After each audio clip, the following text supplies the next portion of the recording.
नाज़रीन, पाकिस्तान में ना दो चीज़ों पे बहुत ज़्यादा पाकिस्तानियों के लिए प्रॉब्लम क्रिएट कर दी गई है। एक आईपीपीज और दूसरा जो है वो गैस का इशू। ये दो इश्यूज पाकिस्तानी लगातार बर्दाश्त कर रहे हैं। अदनान आदिल साहब बड़े शानदार जर्नलिस्ट हैं, मैंने माजी में इनके साथ काम भी किया, इनसे सीखने का मौका भी मिला। इन्होंने बड़ी ज़बरदस्त तहकीकाती रिपोर्टिंग की है और बहुत सारे फैक्ट्स सामने लेकर आए इन इश्यूज के ऊपर। मैं आपके साथ बिल्कुल सिंपल करके कुछ चीज़ें शेयर कर देता हूं। और डाटा ये बताता है कि हुकूमत ने एक साल में तकरीबन 7 अरब डॉलर्स, अभी आपने यूएई को कितना पैसा वापस किया? लगभग 3.5 अरब डॉलर। मुसीबत पड़ी हुई थी आपको, तो 7 अरब डॉलर पाकिस्तान एक साल में देता है सिर्फ कैपेसिटी पेमेंट की मद में। कैपेसिटी पेमेंट की मद में 7 अरब डॉलर देने का मतलब यह है कि हमने उस बिजली के लिए पैसे दिए जो बिजली कभी पैदा ही नहीं हुई। यानी हमारा अपना जो बिल है वो अगर 2 अरब डॉलर है, 2.5 अरब डॉलर है, तो हम 7 अरब डॉलर कैपेसिटी पेमेंट दे रहे हैं। 1 यूनिट बिजली इस्तेमाल कर रहे हैं, 3 यूनिट के हम पैसे दे रहे हैं। तो एक साल में हुकूमत ने 7 अरब डॉलर का कैपेसिटी पेमेंट किया उस बिजली के लिए जो बिजली कभी पैदा ही नहीं हुई। इसमें वज़ीर आज़म का बेटा भी है, बहुत सारे और इदारे भी हैं, बहुत सारे लोग भी हैं।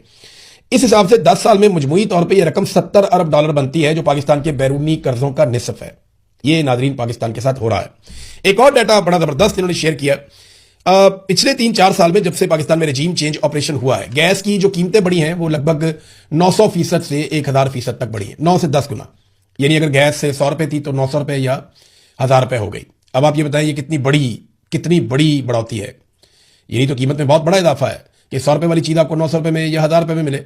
अभी एक मरतबा फिर जो कंपनियां हैं वो हुकूमत से मुतालबा कर रही हैं कि 300% मजीद इजाफा किया जाए। अच्छा, जो 300% इजाफा होगा ये 4 साल पुरानी वाली कीमत में नहीं होगा, ये मौजूदा कीमत में होगा। यानी जो 100 को 900 तक पहुंचाया है उसको आप 3 से मल्टीप्लाई कर दें तो ये तो 2527 तक पहुंचा देंगे। यानी 4 साल पहले इमरान खान साहब के दौर में जो गैस आपको मिल रही थी, फर्ज करें 100 रुपए की, वो 2500 रुपए की हो जाएगी अगर अब दोबारा से हुकूमत ने कीमतें बढ़ा दी तो। देखिए, कीमत बढ़ाने के अलावा इनके पास रास्ता कोई नहीं है। कीमतें बढ़ाएंगे तो खसारे कवर करेंगे ना, क्योंकि पाकिस्तान में कारोबारी जिंदगी तो चल ही नहीं रहा। और ये जो गैस इस्तेमाल होती है ना, इसका ज्यादातर हिस्सा अवाम इस्तेमाल नहीं करती। जो घरेलू सार्फिन है वो सिर्फ 20% गैस इस्तेमाल करते हैं। जो ज्यादातर गैस है 80% वो सनतें इस्तेमाल करती हैं, तजारती मकासद के लिए इस्तेमाल करती हैं। सबसे ज्यादा गैस आपकी बिजली बनाने वाले पावर प्लांट खा जाते हैं। एक तो हम उन्हें गैस देते हैं, दूसरा उन्हें कैपेसिटी पेमेंट भी देते हैं।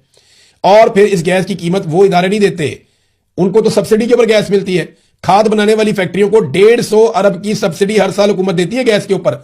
इतनी कम कीमत में उन्हें गैस मिलती है। और ये बोझ किस पे पड़ता है? आम पाकिस्तानियों के ऊपर। तो पैसे देता है आम पाकिस्तानी घरेलू सारिफ जो 20 से 22% गैस इस्तेमाल करता है, और ये लोग सब्सिडीज लेते हैं, ये एंजॉय करते हैं। वैसे जो घरेलू सारिफ है उसको भी सब्सिडी मिलती है, ऐसा नहीं है कि उसको नहीं मिलती, लेकिन हमारी पॉलिसियों की खराबी है ना, हमारी पॉलिसियों की खराबी है। बड़ी शानदार रिपोर्ट एक